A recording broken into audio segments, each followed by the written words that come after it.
Welcome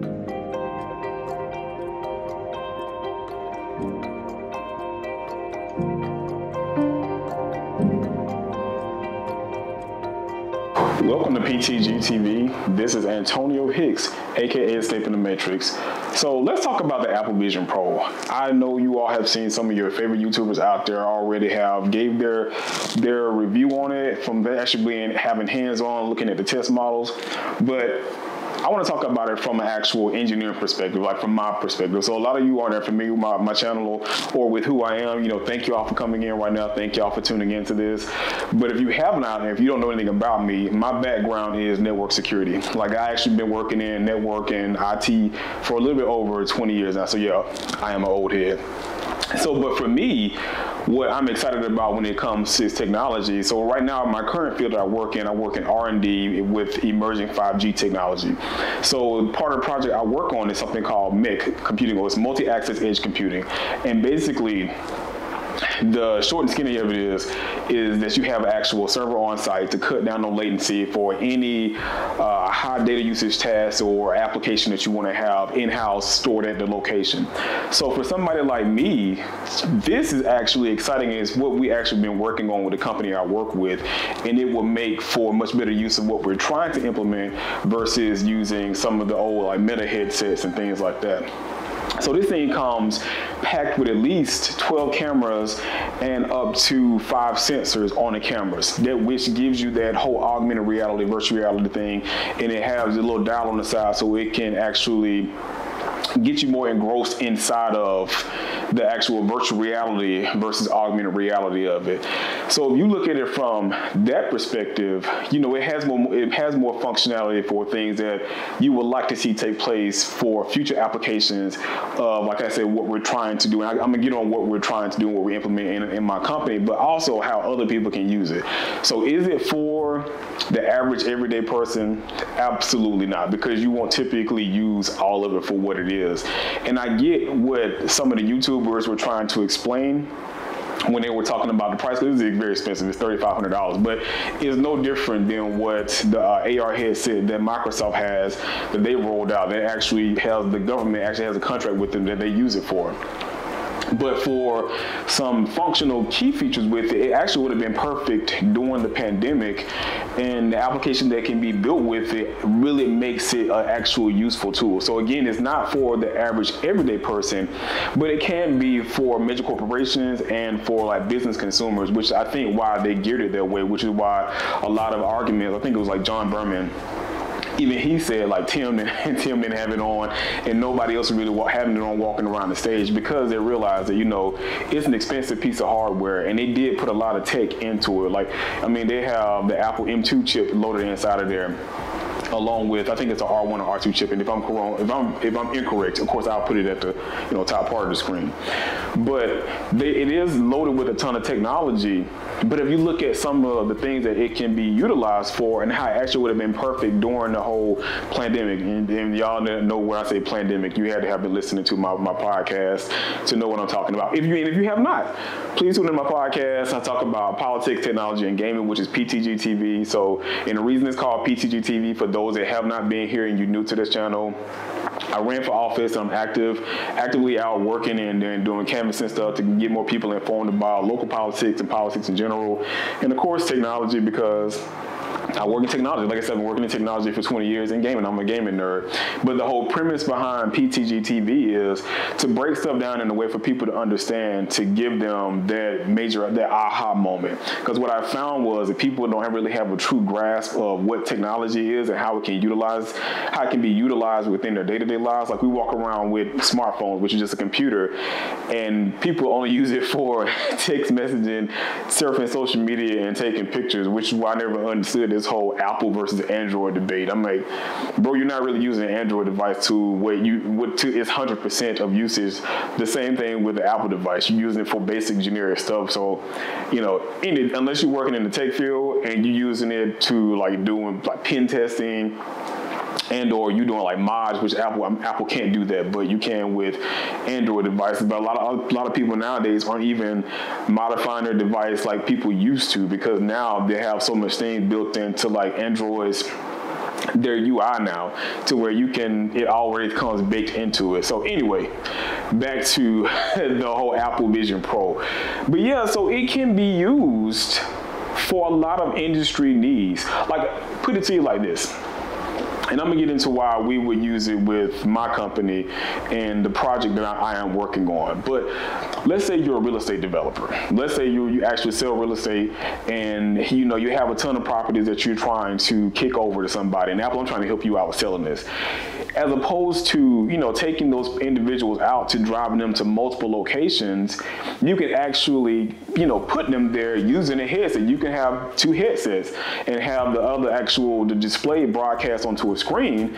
So as they're walking around through those properties and or lofts or even office buildings, you can guide them and they can hear you and guide them through that whole process, and they can get an actual 3D perspective of what that looks like real time. Like, it's not nothing that looks a little bit more virtual, but they can actually almost feel like that they're there. So to me, it'll help a real estate agent out that way, or developer, because now they can walk you through property without actually having to take you to that property until you really don't make a decision on one key piece of real estate, and then they can take you out to that individual place as opposed to driving around to multiple different places.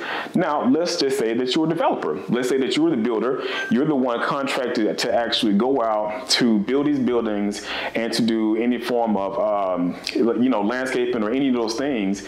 You can actually do a full 360 view, walk people around and talk to them one-on-one, while you're showing them what that property looks like and the progress that you have in it. And it can put the individual on the far end, put them there so they can see, what's going on with it, what changes they might potentially want to make to it, or, just the progress behind what you're doing as a developer. And if you're an investor, it's the same thing. You can look at what your money is going. So let's say you're a first-time builder or a second-time builder, or whatever, you're having a property built. You can actually have the developer that's there, he's building it out, can show you the progress of that property without you constantly having to drive out. Now, I get the whole manifestation thing. You wanted to drive out there so you can physically touch it. But in the event it's out of state and you just want to get an update, you can get a real-time update. Let's think about it from a teacher perspective. One thing I complained about during the pandemic, and of course it won't help those that have, they don't have great internet or high-speed internet in the area, but people that have access to high-speed internet, you can wear this headset and actually put you into a classroom, because we're in a robotics age now. So let's say you have a robot in the classroom. They can actually project the image back from the camera systems that's on their robot back to the individual that actually has a headset. They can feel like they're in the classroom. They can interact with their peers. They can either control the robot to actually ask questions to some of their peers around there. They can participate somewhat within projects without them actually having to physically be there, but they can be doing it at home and give advice about it. And they can actually put themselves in the classroom. Now, this can go towards kids that are sick, kids that actually want to be around other students, or kids that have been in school and now they've pulled out because they have an illness that keeps them at home, or they have them in a hospital. They can still be present within that classroom utilizing this headset. Now, I get it, it's an expensive piece of technology, but the hospitals can invest into it, and they can give it to those kids that have like terminally ill diseases, or those kids that are actually going through some form of chemo treatment. And I say the disease is terminally ill, but they're going through the treatment and they can't be there with their peers, but at least they can somewhat be there and give them a sense of being like they're actually present. That's what some of the things that can be used for. Now, some of the projects like that I work on and what we're rolling out with the projects that we're doing. So with what we're using multi-access edge computing for is we're using it to build applications to cut down on latency. So one of the contracts we're working towards is, and you won't know what company I'm working with, is Universal Studios. So with Universal Studios, if you have a headset like this and you have net computing implemented on site to cut down on any form of low latency, it'll allow you to actually create an avatar for an individual. So those walking around with this headset, and this is what we really want to focus on with Microsoft Lens, but Microsoft haven't developed their technology where it can be used like that yet. But I really feel as though the Apple Vision Pro is there. So where you can create an app, and those walking around with their headset on, everybody can have their own individual avatars. And they can see, you know, if somebody want to be Kylo Ren, you know, in Star Wars, or they want to be a Wookiee, or they want to have their favorite anime character. Everybody's in the Dragon Ball Z now, or, you know, somebody from out of, you know, Tanjiro from out of Demon Slayer. But anyway, I say that to say you can be that character and they have that avatar around you as you're walking around Universal Studios, so you can interact with people that way. So it'll give you a way to you know, be more reactive with people around the park. You can interact with services taking place around the park, to where if you want to purchase something, you can go ahead and purchase it ahead of time through this headset and have it ready for you once you get done waiting in line, because y'all know how long those lines are with getting those rides, to where you can utilize that to order ahead of time. So once you get out of line, you can go pick the food up, as opposed to having now wait in the line to get that food that can be pre-made for you. So, I mean, even with one thing I'm really passionate about, we were just out in Vegas last year in LA, and we walked through Hollywood Hills. And to me, I'm like, okay, what if you have elderly parents? Like, you have people that can't get out and travel the way they used to, but, you know, you still want to include them on the things that you're doing in your day-to-day life. Let's say you're going on a cruise, or you're going on a major trip. If you can connect that now to your iPhone, to where now you actually have a network connectivity. If your elderly parents put their headset on and you put their headset on, now I know those that are with you, it's going to look a little weird, but I mean, you know, it's really to help out those people that you love. They can feel like they're actually there. Now imagine that, like your parents, your elderly parents, they can't get out and move around like they used to, but you really want them to see some of these places that you're going to. You know, you can just take a moment to put this headset on, let them put their headset on, and make them feel like they're a part of that experience. And, you know, you have them do some little 4D going on at their place, have like a fan blowing in the background so they can feel like it's a breeze going past them. And it'll give them that opportunity to see something that now they're not physically capable of seeing, because, you know, because life is just life and they can't get out and move the way they used to, but at least they can be a part of it, and they can tell you how excited they were to see certain things that you might have particularly missed, because you want to make sure that you capture the entire area. And that's what I look at, and that's what I'm excited about when it comes to, you know, AR and VR, is that it can connect us even more. Now, I know a lot of people say, you know, there'd be a disconnect, because one of the things in the ad was showing the dad recording his kids playing, but you have to look at some of the context behind it. Like, you don't know what part of him recording was a part that he had took a break from watching them play and interacting with, but now he wants to grab it for later on. And people say that, but I'm like, imagine the camera when VHS, you know, camcorders first came out, and what did you see? People walking around with these ginormous video recorders, just recording everything that's around with them. Same as today. I mean, people would talk about that, but look at concerts and stuff. Look where people are getting out going to comedy shows. What's the first thing everybody do? They hold up their phones and start recording. They're recording the show, as opposed to actually being, you know, engrossed in the show itself, like actually being present in the moment. They're looking at it through their camera on their phones, as opposed to looking at it through their own eyes. So to me, that wasn't that bad of a thing, because now, you know, I'm a parent, and now you can capture something that these kids have done at a very young age. So now you can go back and replay it and almost feel like you're physically there again. Now, of course, it's not something that you're going to do all the time, because every little moment you get with your kids, you want to be a part of that right then and right there.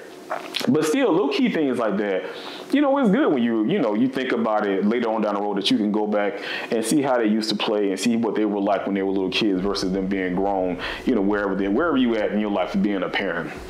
So that's just my thing of how I think, and my vision of the Apple Vision Pro, how it's going to go moving forward. I think with the cameras on the outside and the sensors and everything they have, it's a great piece of tech. I know it's super expensive, but it has some key reach features that people can use in multiple forms of business. I mean, you can be an artist. Let's just say you're an artist and you're drawing something, as opposed to now you have to have a camera like I'm using right now, like a lot of us content creators use. You can now use it through the sensors or cameras that's on the actual headset itself. Or let's say, you know, you're a videographer. Let's just say you're recording content. You can record some of that stuff around the set. to see if you're doing set design. So it's a lot of key things I can bring up on how it can be utilized and what to make it functional with. But I'm excited for what Apple has created. I mean, I know people are saying, you know, how big and bulky it is or how expensive it is. It's not made for the average everyday person, but it is made for people that's in particular industries, and it can be very useful for those. It's like for our elderly people, for those that are sick and shut in, for all my church school, the people that are sick and shut in, or people that work in education. Like professors can use it for teaching classes and whatnot. So it has a lot of functional use. I'm not just looking at it from a gaming perspective, because to me, I want to see Sword. I don't know if y'all ever seen an anime, but I want to see Sword Art Online, where I want to actually feel like I'm sucked into the actual video game itself. To me, that's what I'm excited about. And especially with quantum computing getting ready to come out, I think that will be a phenomenal thing. But until we get there, this is a great start. I love what Apple is doing. I would love to help Apple in selling this product out, because once I saw it, it really tied into like just some of the projects that I've been working on lately. So thank y'all for tuning in. I just want to get my little insight on that, because like I said, I've seen a ton of other YouTubers from like, you know, Marquise Brownlee, MKBHD, to John Berman and some of the other guys. They give their opinions on it, but I wanted to give it to you all from an actual engineer perspective of what I can use it for and what I technically use some of the things like that for on my current job. Like I said, I work at R&D. I'm a network security engineer, and I've been doing this stuff for like over 20 years now. So thank y'all for tuning in. Don't forget, if you have not subscribed, go ahead and hit that subscribe button and like the video, you know, if you like it, if you like what I was giving to you. And most definitely go back and check out some of my podcasts for PTG TV. I talk to a lot of elected officials, candidates. I talk about technology. I talk about gaming. I even deal with mental health, because I think mental health is a huge part of politics and some of the things that we have to deal with in our everyday life. So yeah, thank y'all for tuning in. Until the next episode, peace out.